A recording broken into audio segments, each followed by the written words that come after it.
Welcome back. Today we're going to be talking about conforming loan limits for 2024. First of all, why should you even care? What does it mean? What are they? And what do you need to know as a buyer to make sure that you're properly educated, empowered, and informed so that you can buy a house without having any issues? Okay, so if you're unfamiliar with the channel, I am a lender licensed in 48 states. So loan amounts changing is very, very important to me. And we're going to talk about why. So first of all, what is a conforming loan? What does that even mean, right?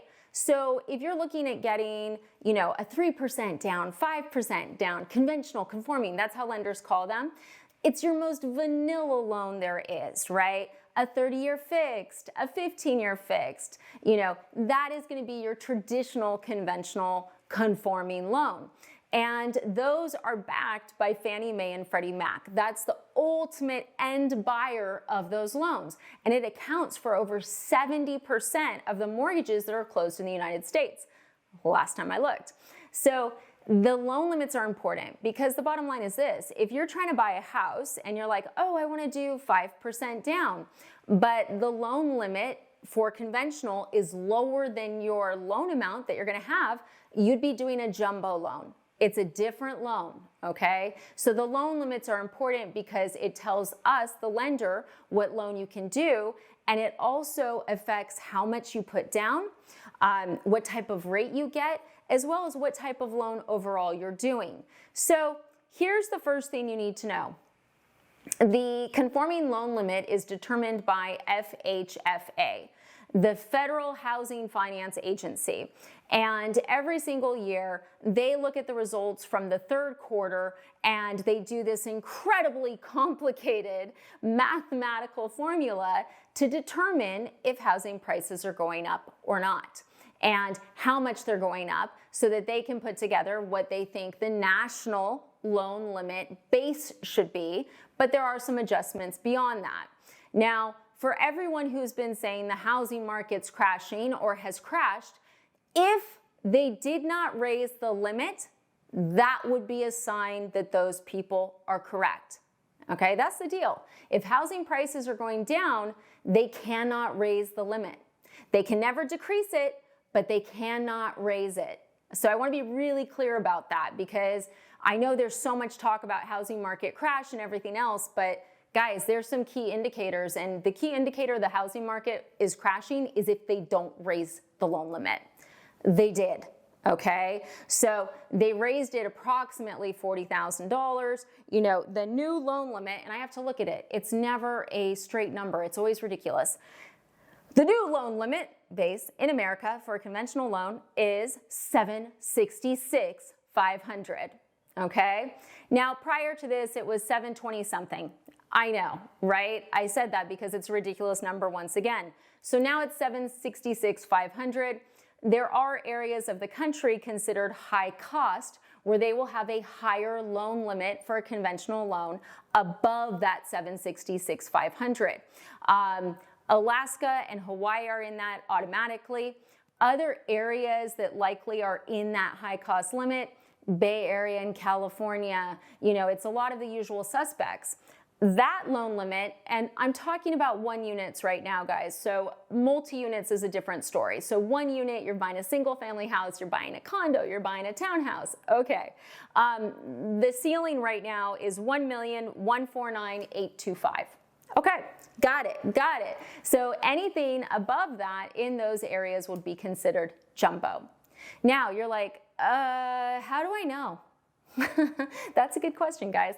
I'm going to have a link in the comments and in the description. I need to stop playing with that pen. That will show you guys, you click on it, you put in your county, and it will show you what the loan limit for 2024 is. Now, the nice thing about conventional conforming loans is that we can start using that loan limit for 24 even at the end of 2023. Okay, so that's great. Now, something important to note is that if you're doing a first-time homebuyer program and maybe you're in San Francisco where they have that high-cost loan limit that is higher than the $766,550, right? You're going to have to put 5% down at a minimum, owner-occupied.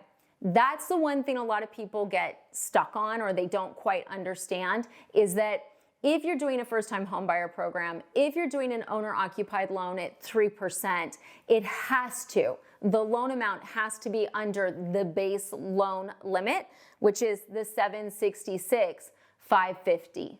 Okay, so your lender will know this, guys, but just so that you know as well, because sometimes I'll hear, oh, well, I looked at my county limit and it's $1 million, so I can do 3% down, right? Not with conventional, no. That 3% down program is only going to be if your loan amount is underneath that new 766,550. So a couple of things I would suggest. First of all, if you guys are shopping and you're shopping towards the tip of that, I would definitely, like, if you're like, you know, I'm at 800, but I'm in a higher cost county and I looked it up and the limit's 900, so I should be fine.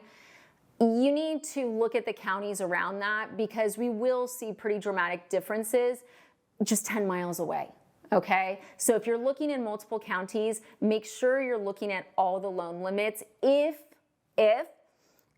your loan's going to be over the 766,550. If you're looking at a $400,000 or $500,000 house, don't worry about this, guys. $600,000 house, don't worry about it. 766,550 loan amount, don't worry about it. It's just when you go $1 above that we've got to look to see if you're in a county that has a higher loan limit or not.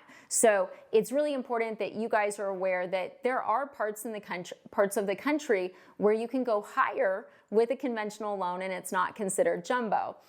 If I look at America as a whole, there's not a ton of areas like this. You know, there's parts of New York, parts of New Jersey, you know, parts of California, but the bulk of the United States is going to be falling underneath the 766,550. Okay, so that's important for you guys to know. So yeah, the only problem I could see with this is if someone's in one of those higher cost areas and they're trying to do a 3% down program and they or their lender do not recognize that you can't do that over the base amount of the 766,550. The other thing, and I'm talking about the FHA limits on Thursday, is that sometimes, you know, the conventional loan limit will be higher than FHA. And in a situation like that, if you switch from conventional to FHA, you may not be able to buy the house because the loan limit won't work. The reverse is true as well. You know, if I look at Alaska and Hawaii, the FHA loan limit there is like over $1.7 million, no joke. Whereas with conventional, it's 1.1. So this is a lot of information. And you guys are like, Jennifer, this is a lot of information. It is.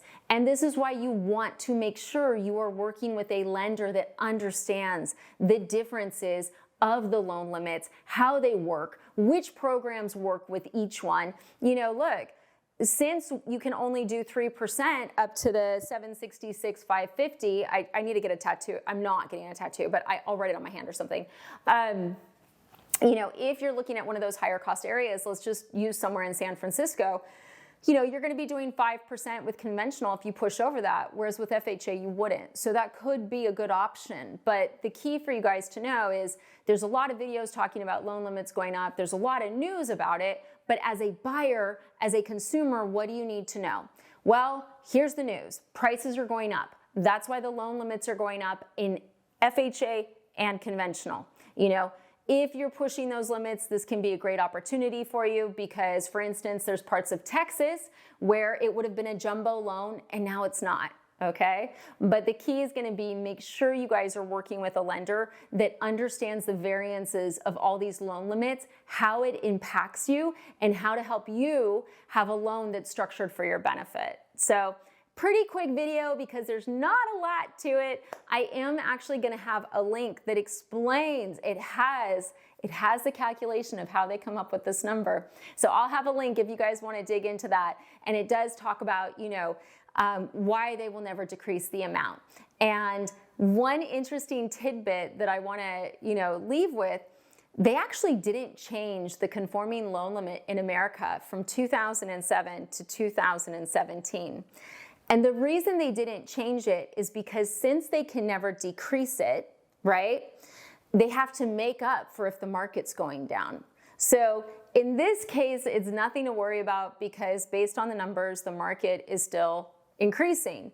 But if there ever comes a day, it is an interesting thing to know, just as like a indicator. You know, it's one of those cool things you can say at a party if people are talking about a potential housing crash and like you have information they don't, which is, hey, they raised the loan limits, which means X, Y, and Z. So as always, guys, thanks for watching. If you need to get pre-approved, if you want to talk about this, get on the calendar. My calendar's open, it's free. You would talk to Alyssa and Sandy, who are both licensed loan officers who can answer all of your questions. We do that every day. So please, please, please reach out. Thanks for watching.